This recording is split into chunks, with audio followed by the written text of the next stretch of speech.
Hello, welcome to Book Club with Jeffrey Sachs, and I am absolutely thrilled that today we'll be speaking with Professor Lauren Benton, the Barton Briggs Professor of History and Law at Yale University. She's a remarkable historian and legal scholar with a vast production of studies of modern state law and war, violence, and all of the interconnections. And today we're talking with Professor Benton about her new remarkable book. They called it Peace, Worlds of Imperial Violence. The book resonated very deeply with me. It's a remarkable perspective. Professor Benton, thank you for joining Book Club. I'm Thanks very excited much for having me. to discuss this book with you.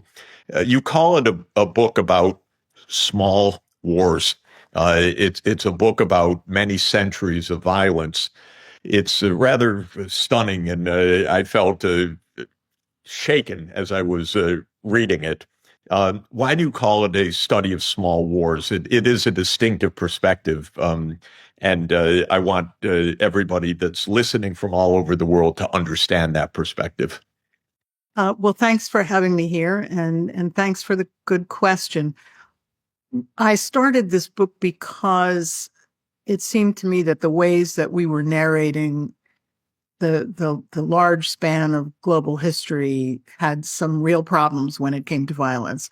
And one was that we tend to view now any kind of war, really of almost any size that's not nuclear war, thank God, as small. And there is a sort of myth that these are conflicts that have somehow escaped through the cracks of the international legal order. They shouldn't be there. They're exceptional, and they shouldn't be happening. And I study the long history of empires, and I was seeing that there was just so much small violence, and I'll talk about the smallness of it in a minute and how it's not always small, but a kind of constant drumbeat of violence. Sometimes intermittent staccato kinds of violence that just didn't stop. So the idea that what we're seeing now are just these sort of small wars that happen to come along seemed entirely wrong to me. The other thing is that in global history, we just tend to talk about the big conflicts. You know, we have these stories that go from World War I to World War II, the Civil War, before that, the Napoleonic Wars. And we don't talk about the intermittent periods in which there is a great deal of human suffering from conflict. And so I just began with an open-ended question to see if I could find patterns in these kinds of recurring conflicts that we miss when we look at global history through the usual lens.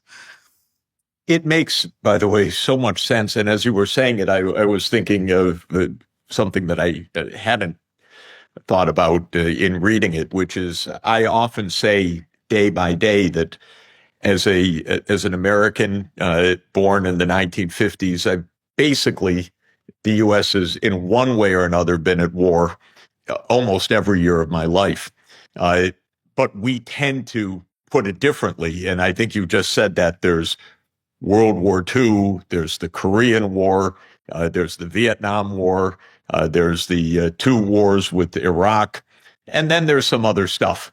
But actually, my feeling is, my God, there's always fighting going on someplace. And this is, I think, your theme, which is that in the age of empire, if I'm which actually goes way back, but the age of European empire, let's say, of transoceanic empire, starting in the 16th century, it's basically violence, so pervasive. And that's what I felt reading the book, but I didn't realize that there was that undertow echo of our constant violence right now in the world as well. Yes, and there is something also of an assumption among a lot of people who write about the laws of war that we should think about earlier violence as just lawless and chaotic. And so, in going to look at patterns of the way this kind of violence was performed and practiced and indeed regulated, I really wanted to put that to the test. So what I found was actually quite a lot of orderliness in these recurring patterns of small violence. So there's a kind of long period that I call a regime of plunder. And this is a long and indeed global phenomenon in which raiding and captive taking were absolutely central to how polities were interacting. And that captive taking part of it is actually pretty significant because it was a very, very common practice, as I said, not just in European empires, although they did that too, and some might say perfected it, but also in other empires and other phases.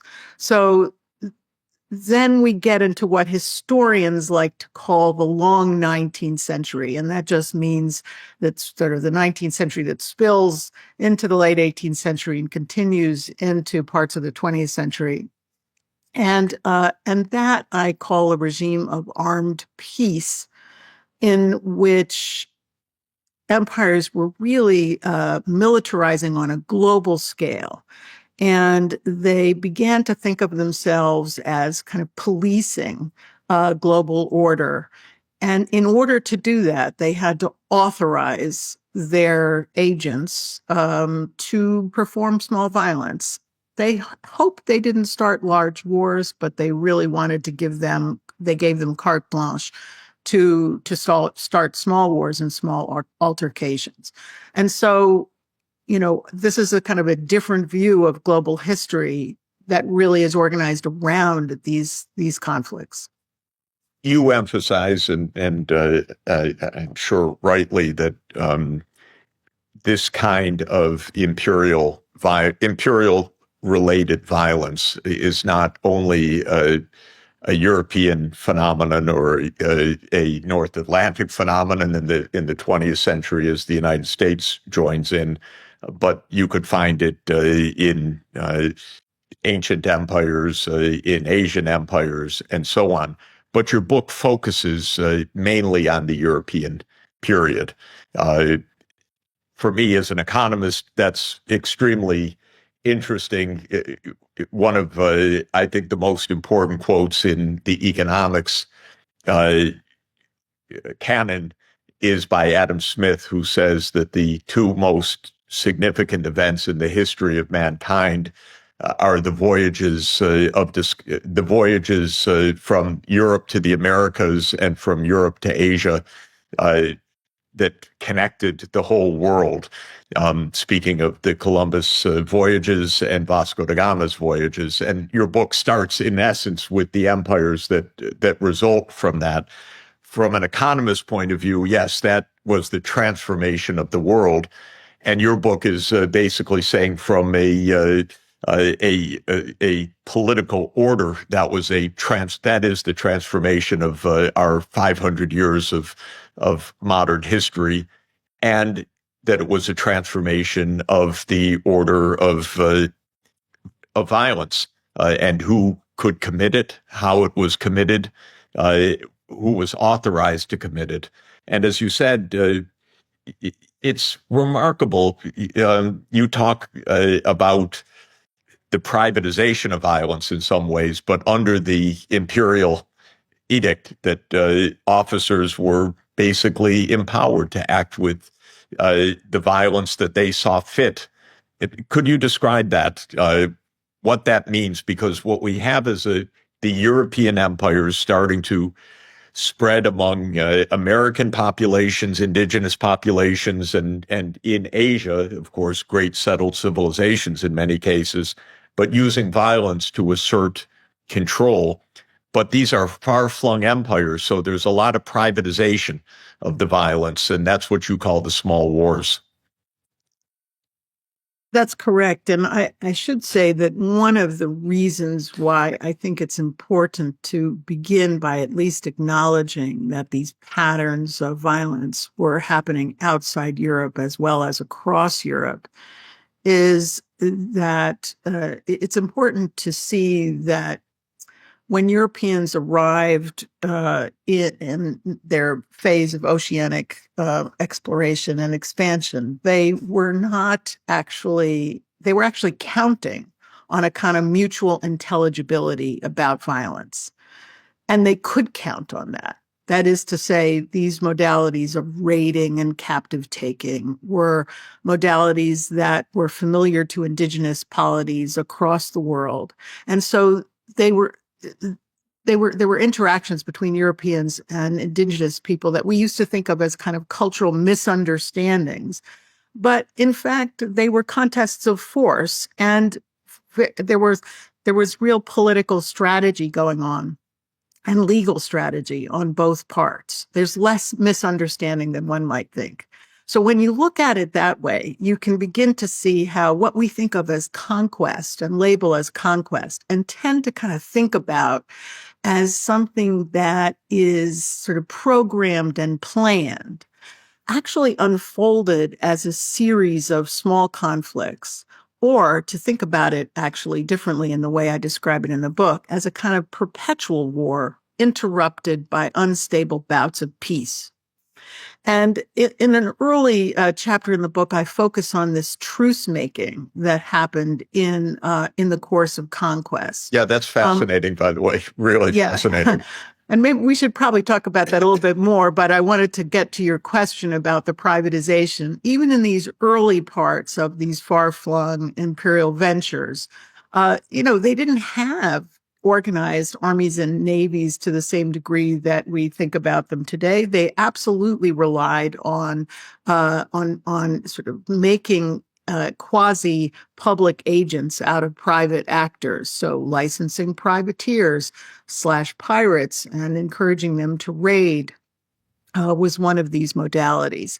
But again, that seems, by the way, I yes. always attribute that to kind of the British genius of privatization. I don't know if Britain was the only one that did it, but making Francis Drake, who was a crook and a pirate and a gangster, into Sir Francis Drake and an agent of Queen Elizabeth was an example of that kind of privatization of violence. It was, and I do think that the English, of course, we know that they did this a lot, and in fact, I talk about their use of raiders in and around Jamaica in the 17th century. But also, I purposely include other empires to show what a pervasive pattern this was. So I actually talk about the Portuguese in the Indian Ocean as having their hands into a vast raiding complex. And one of the things that they were so concerned about doing was managing the labor of their raiders, of the men who were doing this raiding for them, and creating a kind of infrastructure for them to, for the raiders to hold their booty and their captives from their raiding, because that was how you attached individuals to your imperial enterprises, if you made it possible for them to go on raids and hold their booty and their property in captives, sometimes often in the form of household quote unquote dependents. So this was bigger than the English, although, as you point out, the English did it in spades. In a way, is it right to say, and I think your statement that this is a kind of perpetual war is a very good description. From, as an economist, I see it that from 1500 onward, Europe increasingly got the upper hand, but it was by no means decisive for many centuries. So the contact line, the fighting was nonstop for centuries. It wasn't somehow just a conquest. There was resistance. There was war. There was plunder, raiding, and so forth. the contact line did move over time because Europe's military advantages became decisive later on.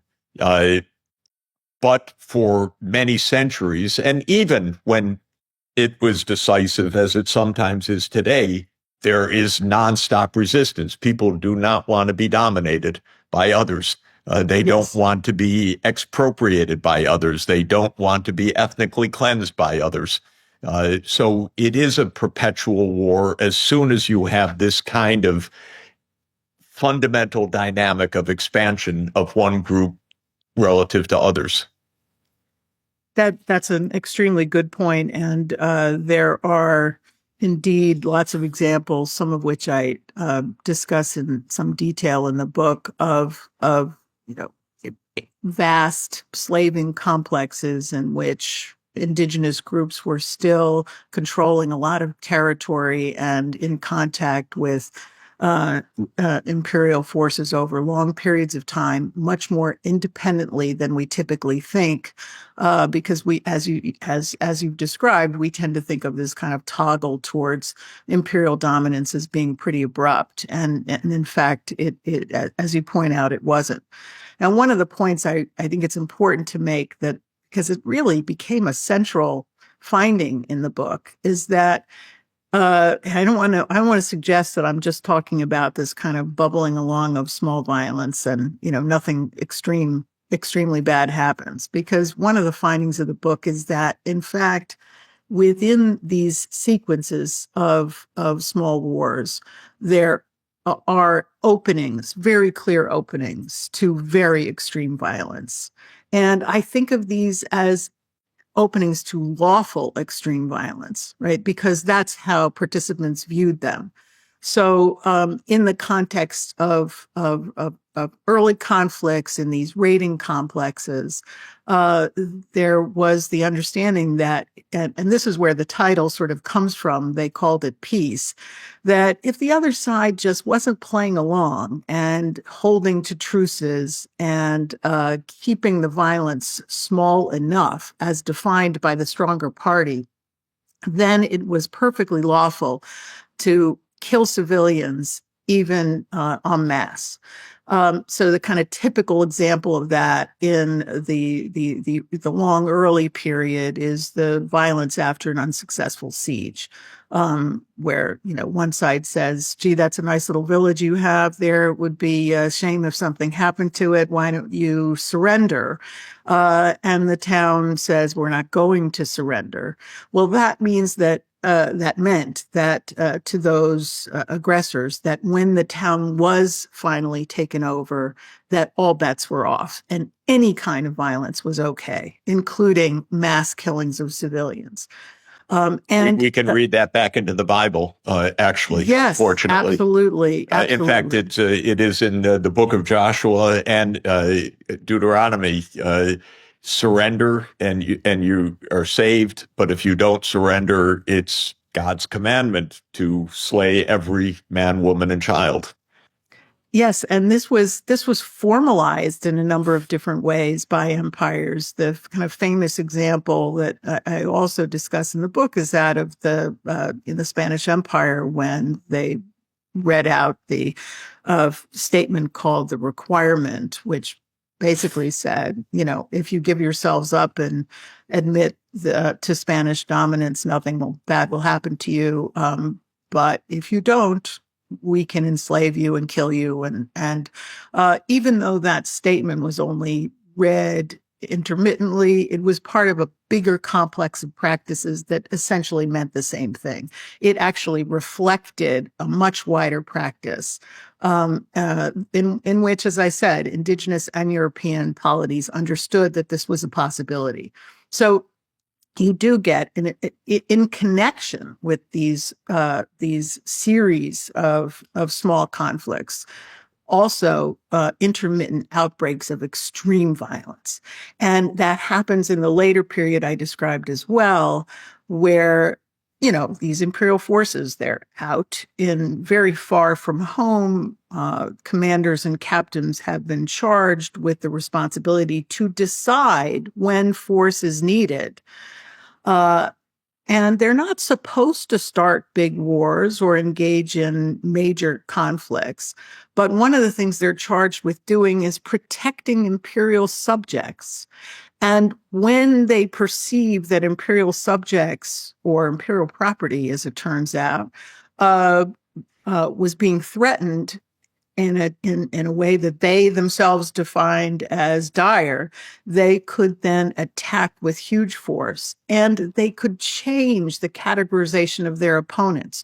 Basically, instead of viewing them as people who were, should be punished for some kind of violence, small violence against Europeans, they could be recategorized as natural enemies. And then again, all bets were off.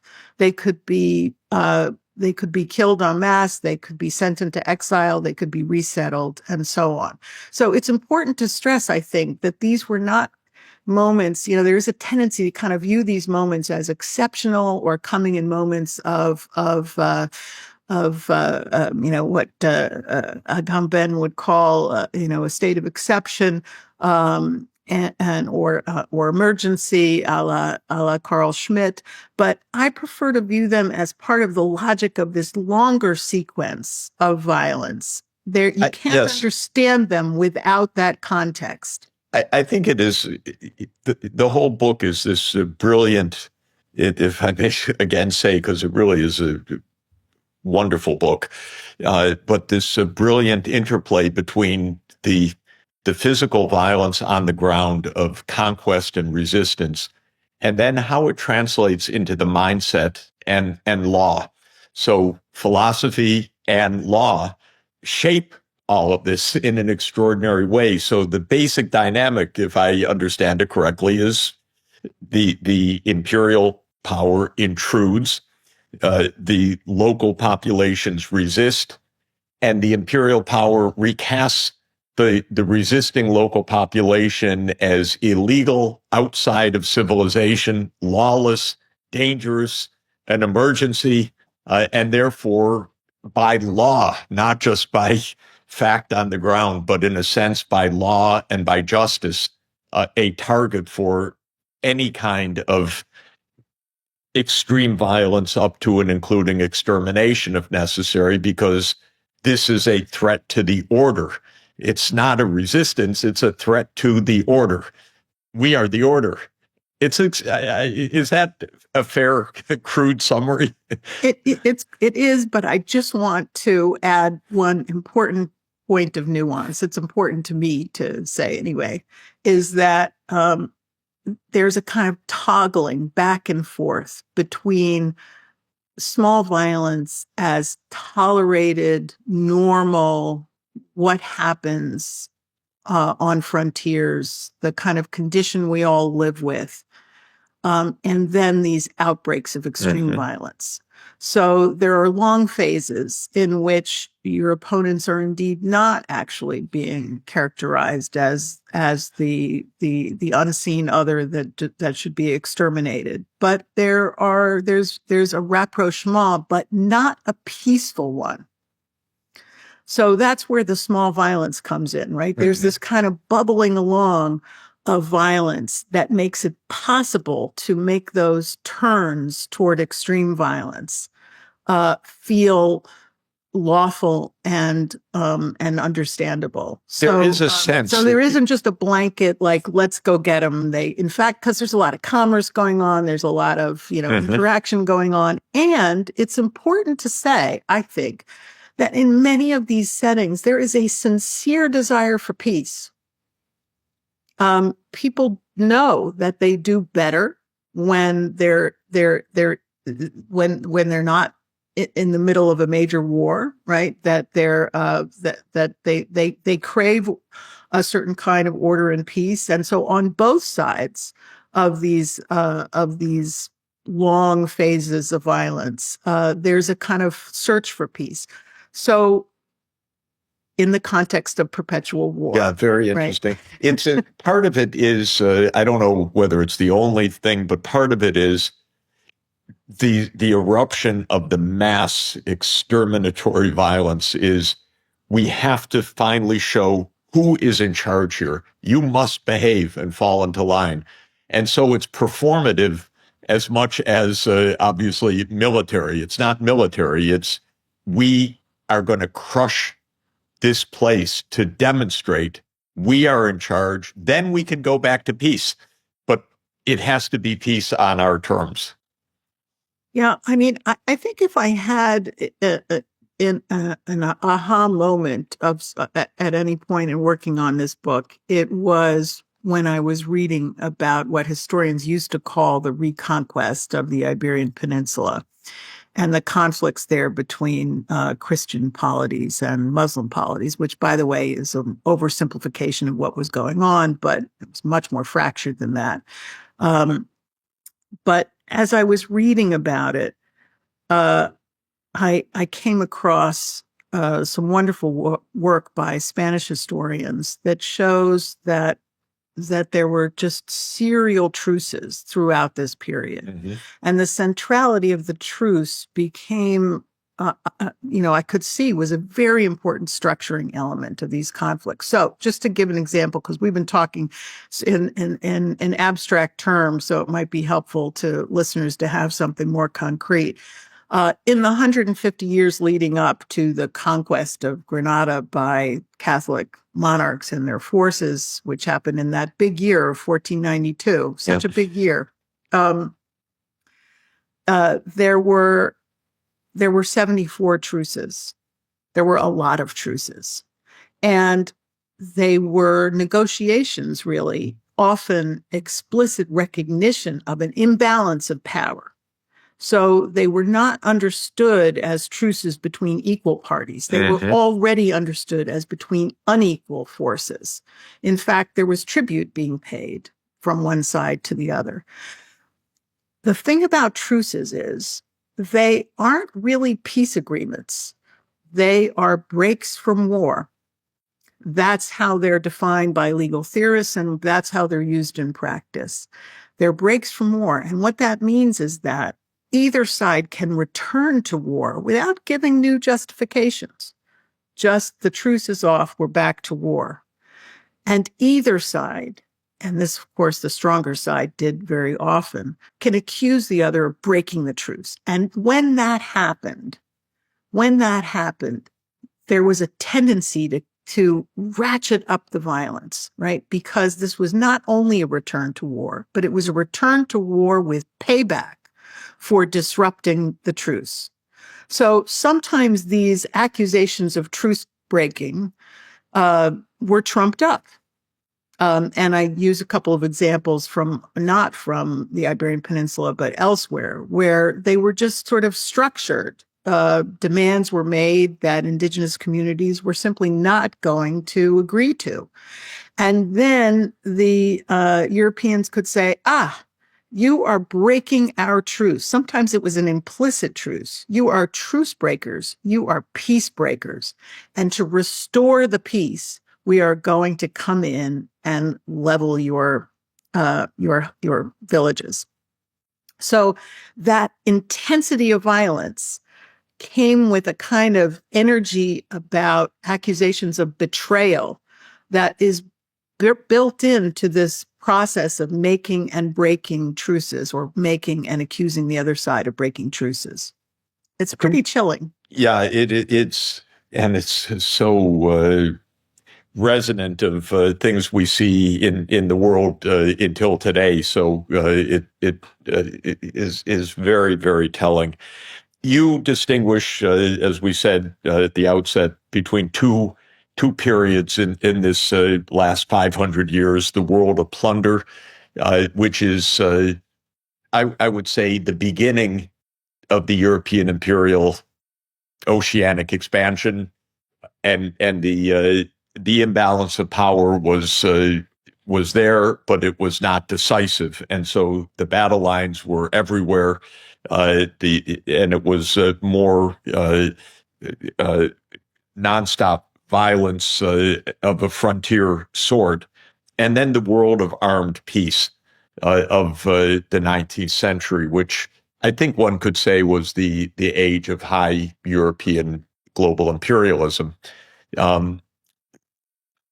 what and one of the fascinating things for me is once we come to the world of armed peace, uh, I want you to describe what changes, but one of the things that changes is the world of ideas. Suddenly, the top philosophers are Bentham and Mill and others are defining this new world from a Eurocentric perspective, of course, but they're redefining war, peace, law, order to understand what is essentially a world of imperial violence. So, could you describe what's the difference of the first phase and the second phase of the move from the world of plunder to the world of armed peace, and what happens in the world of ideas? Because suddenly all the famous names that we read and our favorite philosophers are showing up in a rather sometimes peculiar way. Yeah. Great. Well, it is. I'll start by saying, of course, plunder and raiding continue. And so this isn't just a sort of switch over to a new form of business, but it's much more gradual than that. But really, it's this kind of post-Napoleonic ascension of Britain as a global power, the shift towards a kind of inter-imperial regulatory order, which is how I like to think about it in regions across the world, and also as an after effect of major conflicts, which I think it's important to say are not outside the narrative entirely. Right, there is global militarization by these empire states. And so one of the big problems, as you know, it's a problem for economists too, I believe, is how to describe this kind of push for influence and domination, hegemony by these imperial forces in a period where actually in many parts of the world, they are not engaging in direct conquest, right? They're not taking over territories. There's a kind of push against this for a long period of time. And so what do we call that? We call it informal empire. Usually we look at the expansion of commerce, global commerce and capitalism as an engine of that. But I wanted to ask, what's happening with violence, right? How does violence help to structure that kind of world? And it's the small violence that really matters now. And as I said before, you get this kind of globalization of imperial military forces on the seas, but also on land.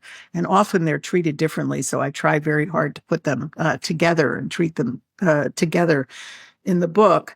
And the captains and commanders are just authorized to do violence, right? And they're given very specific instructions. They should protect imperial subjects.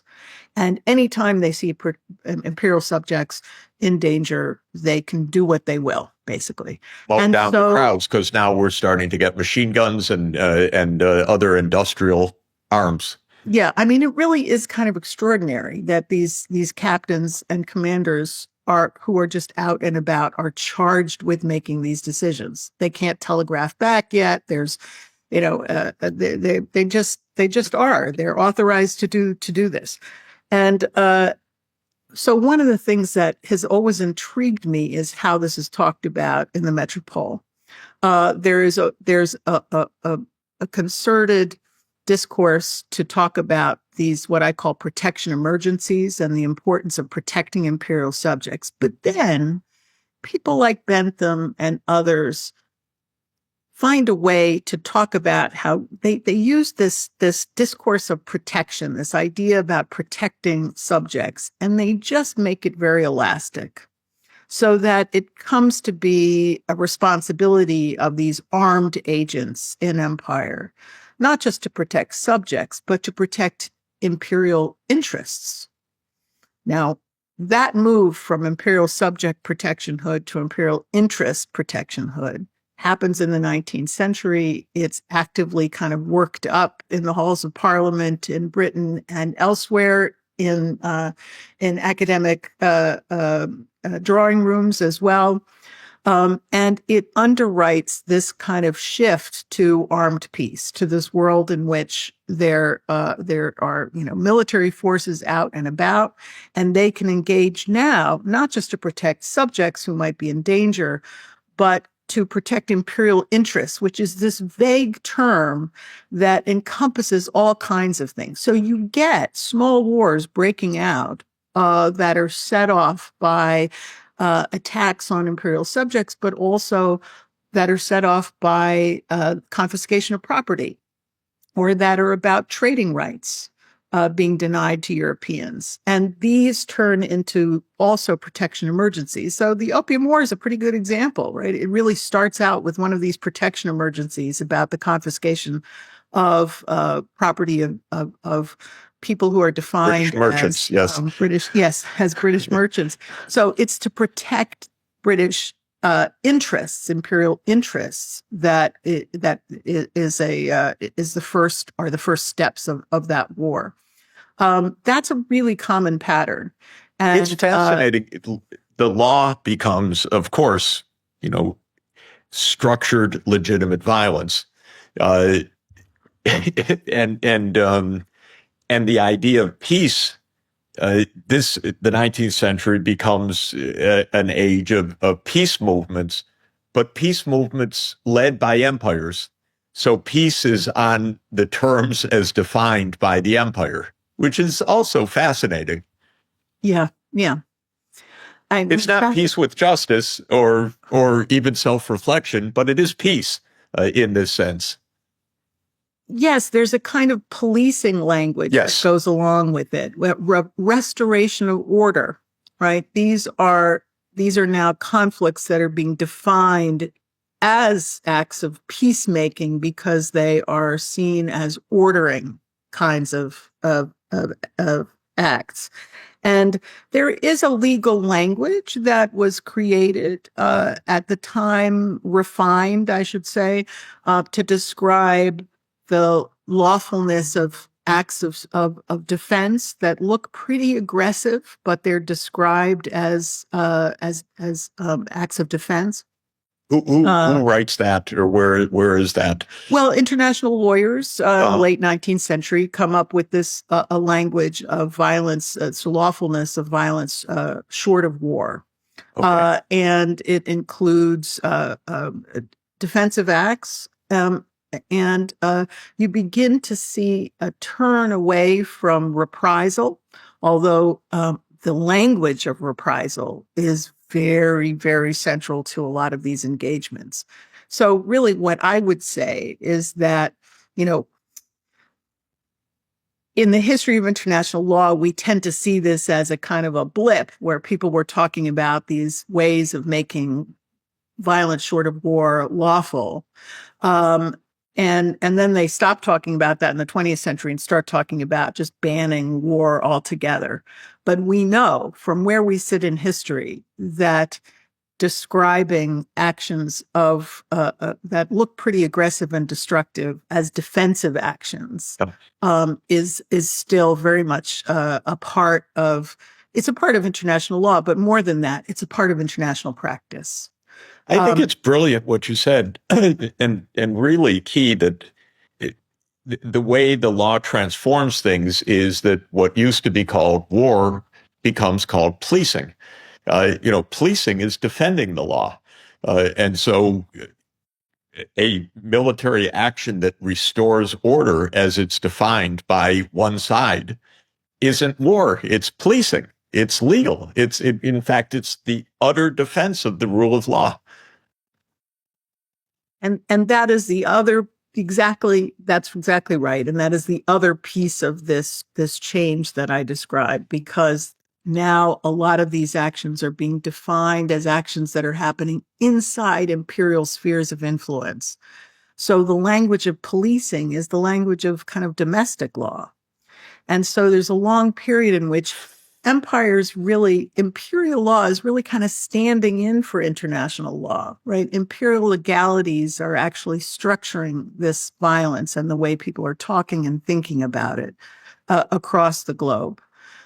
So it's another. It's actually one of the interesting things. Maybe it's related to this. Is that, well, it's not literally true what I'm about to say. I think it is kind of true, which is that the wars by then, towards the end of the 19th century, outside of Europe, were not wars between the empires, but wars of finalizing the dominance of each of the empires within societies that were resisting. And I always found completely remarkable the politesse and diplomacy at the Congress of Berlin in 1885 when Europe politely divided up Africa. They didn't squabble among each other. They just divided the map. There were no Africans there, but Europe was very civilized.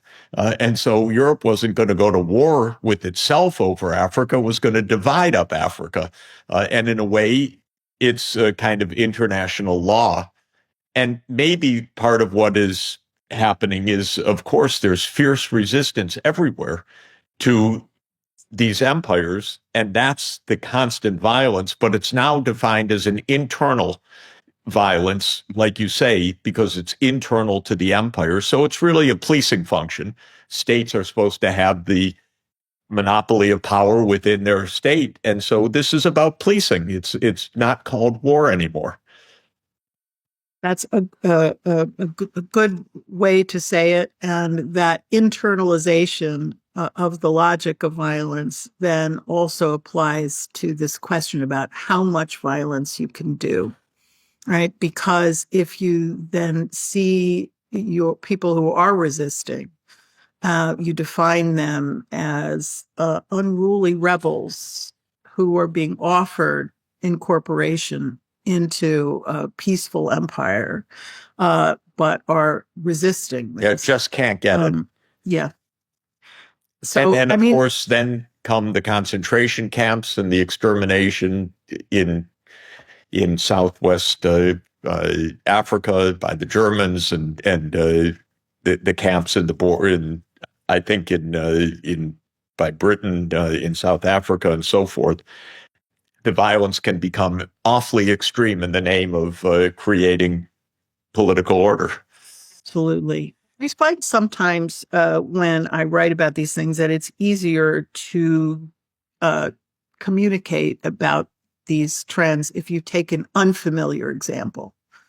So the unfamiliar example, I think it's unfamiliar to most readers outside Australasia, that I take in the book is of the war against Aborigines in Tasmania. Mm-hmm. Small place, island off the... Far away. Yes, far away. It's off the southern part of Australia. And there, in just a very small location, you see this whole process unfold. You have some settlement, and then there's violence around the edges, often perpetrated and started by the settlers themselves, with Aborigines defending themselves, a kind of raiding back and forth. And these are defined then as protection emergencies, and they lead to an authorization to decide on violence on the spot and to organize vigilantism, so private violence again, against Aborigines. And there is the potential for viewing them, and some quote unquote peaceful Aborigines are reclassified as British subjects. So there's a potential for viewing them as being incorporated. But then it makes it equally easy to say that those who are continuing to be violent or who are refusing to move, simply to move, to make room for settlement, are natural enemies. And they are rebels who will never make peace. And so that makes it possible to organize an extermination campaign and ultimately exile off the island all of those who are left from that. So it's just a little, it's a micro history, Yeah. but it shows a dynamic that plays out in many other places. I mentioned to you before we started that as I was reading the book,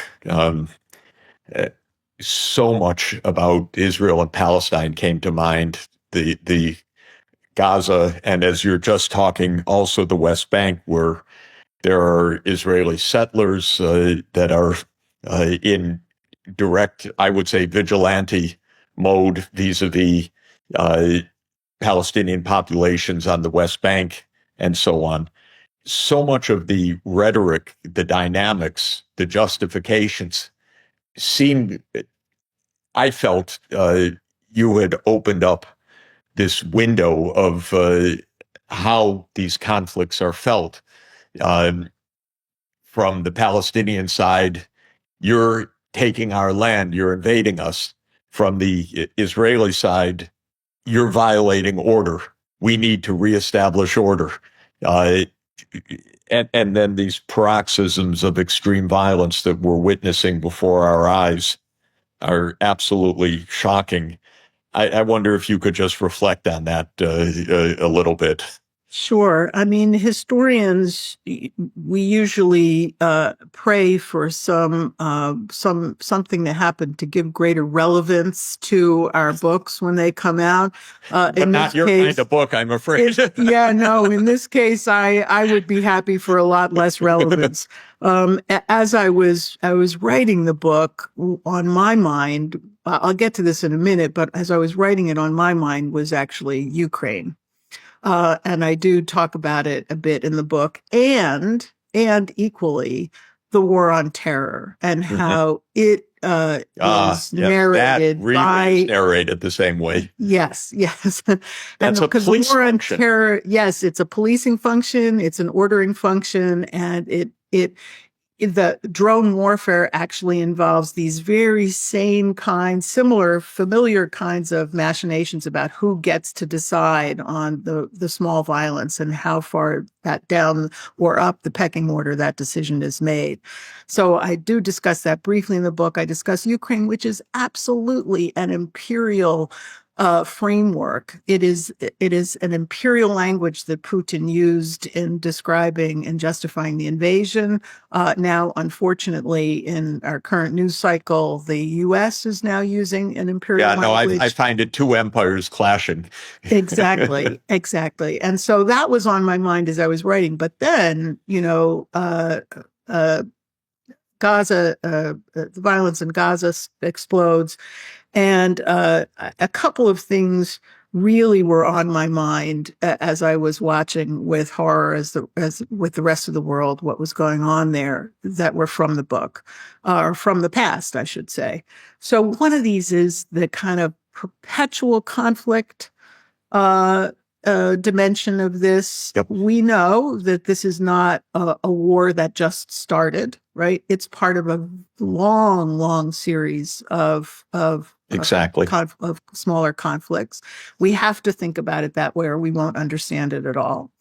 And I was already preparing in the early stages of the war, preparing myself for the moment when there would be a truce. Because it was clear early on that everyone was angling, everyone who wanted the fighting to be contained was angling for truce making. And that is a kind of what I describe as a kind of tragedy of the truce. It's a very weak instrument for peacemaking, but it's the only one we've got. Wow. So everyone reaches for the truce. And I thought to myself, as soon as there's a truce, and I hoped, like everyone else, that there would be much sooner than it occurred. But I thought, as soon as there's a truce, there's going to be this kind of wariness and this discourse about the other side about to break that truce. And there might be very severe violence in the aftermath of that. And that is something that I am very concerned about at the moment. because we can see the truce coming to an end and the language already kind of ratcheting up about who made the negotiations for a longer peace impossible.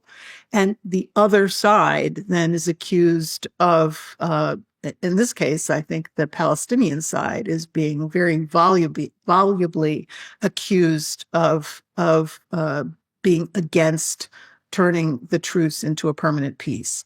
And so I'm very concerned about the atrocities that might come in the wake of the truce, because that is something that one sees from the historical record. And in addition, and it is so stunning, by the way, and I haven't thought about it this way, but as you described the dozens of truces in the Reconquista, for example, these are truces that are made not with an ultimate political settlement. They really are just a cessation. And it has been stunning to me how the discussions of these truces, I shape them, settle the fundamental conflict, but they don't even touch it sometimes. No. It's just stop the fighting, but you know that it's not going to the core of anything. Yes. And I just one further thought on that, because it is so interesting to think about, although distressing to think about, is that another insight that comes from foregrounding truces is that sometimes peace agreements, what we think about as peace agreements, as permanent peaces, look a lot like truces. That is to say, they are structured in ways that make them unstable. And so that's another insight that comes from the history of truces. And the other thing that obviously was very relevant to this conflict is the way that the rationale of defensive war was being used by the Israelis for very substantial deaths of civilian populations. And that too has echoes from the imperial past that are hard to deny. Thank you for this really remarkable book. And I know it builds on a whole remarkable corpus that you have developed over many, many years of wonderful writing. We've been speaking with Professor Benton, the Barton Briggs Professor of History and Law at Yale, about an absolutely remarkable book that I want to recommend to readers all over the world. They called it Peace, Worlds of Imperial Violence. It is remarkable history of thought, and remarkably relevant hour by hour, day by day in our world today. So it is a must read. Thank you so much, Professor Benton, for being with me on Book Club with Jeffrey Sachs. Thank you for a great conversation. I really appreciate it. Wonderful.